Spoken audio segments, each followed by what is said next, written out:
Okay, I'm in the need for some caffeine. I've got my kombucha, I've got a Coke, you see, stevia, no yeah, sugar, good, okay. and I've got my Espresso. Okay, all really decent options. We all rely on caffeine, but the cleanest form of caffeine and take such little effort, and it's still pretty cheap to make, is cold brew.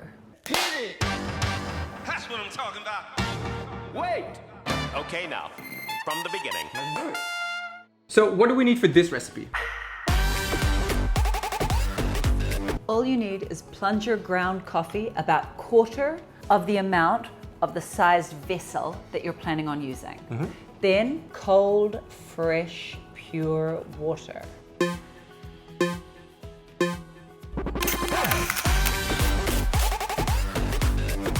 Fill it up.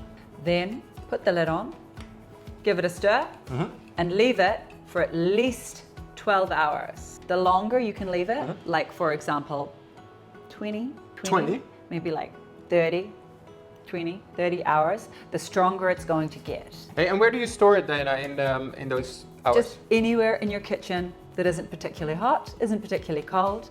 And if you like drinking your coffee hot in the morning, you can then add hot water to it. Nice. And it doesn't make it any more acidic. Okay, now. Are you ready?